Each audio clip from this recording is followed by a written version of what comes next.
Bonjour tout le monde, Sylvain Brousseau pour la bibliothèque de Pont-Rouge. J'espère que vous allez bien. Et oui, ça faisait un bout qu'on n'avait pas fait d'ouverture de boîte.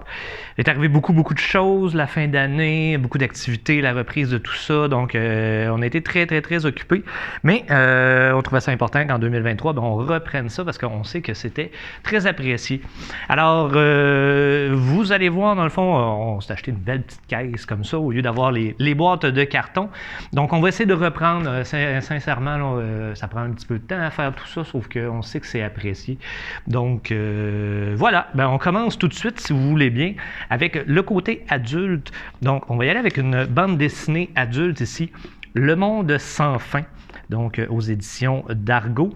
On a quand même bonifié beaucoup la collection de bandes dessinées adultes. Donc, à voir, si jamais vous n'avez jamais osé aller voir ça, vous pourriez être surpris. Il y a vraiment de la bonne bande dessinée. C'est pas enfantin, donc c'est vraiment adapté à un public adulte. Il y en a qui sont plus rough un peu. Donc, si jamais vous n'êtes pas certain, n'hésitez pas à venir me voir, puis je pourrais peut-être vous aider à vous conseiller là-dedans. Ensuite, Qui est là? Donc ici, un trailer aux éditions Mazarine. On va avoir également... Il va falloir que je m'habitue à la nouvelle caisse. Donc, de Fern Michaels, Le plus merveilleux cadeau. Donc, un best-seller international. C'est le bout de l'âme. Voilà. Donc, de Catherine Bourgault aux éditeurs réunis. On va avoir également Comme toi, donc une fille disparue, un secret enterré aux éditions Hauteville.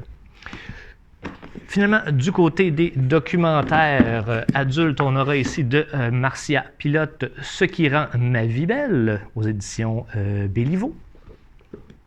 Et on aura le tome 3 de Garder l'œil ouvert, donc 20 histoires criminelles déconcertantes. Donc vous avez 2 tomes avant.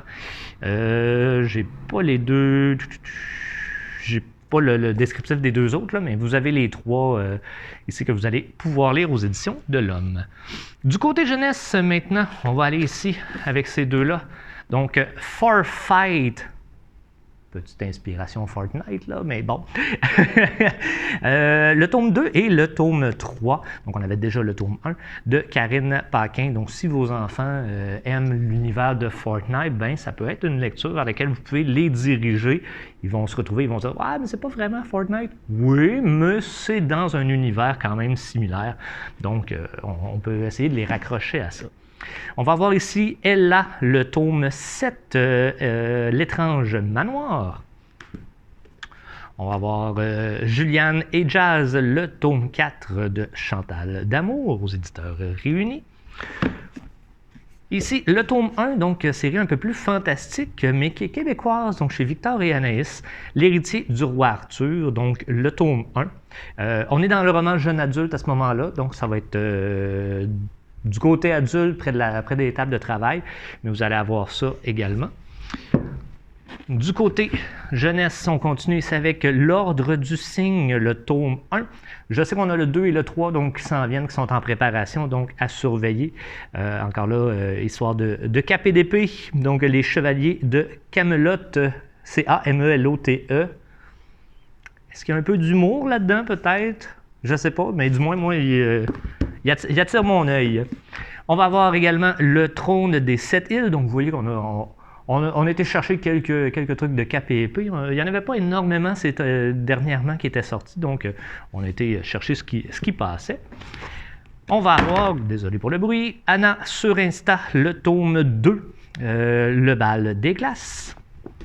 Du côté des documentaires jeunesse, on en a 2 ici, donc Les grandes imageries, Les dragons et Les merveilles de la nature.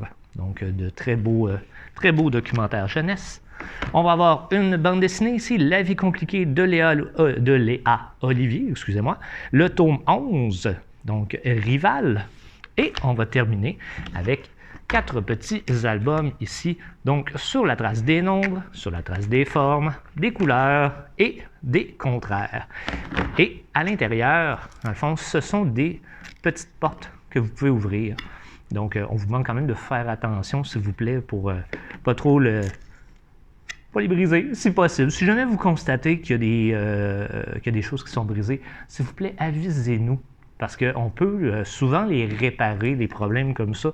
Donc, ça évite de les briser davantage. C'est quand même des livres qui, normalement, sont faits pour ça, pour une bonne utilisation par les enfants, mais quand même, si jamais vous constatez qu'il y a un problème, dites-nous-le à la place, s'il vous plaît, plutôt que de juste nous le rapporter puis ça passe au prochain.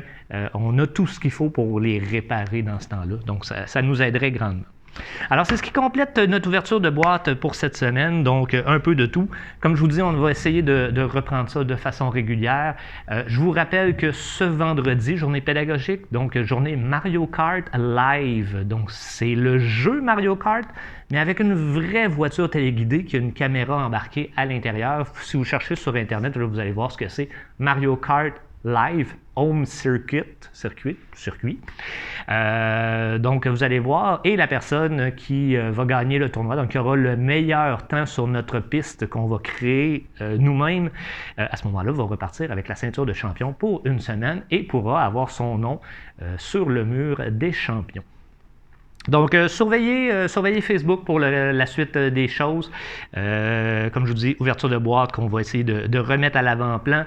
Plein de choses qui reviennent et qui continuent. Donc, sur ça, je vous souhaite une très, très bonne semaine. Faites attention à vous et on se revoit bientôt. Bye bye tout le monde.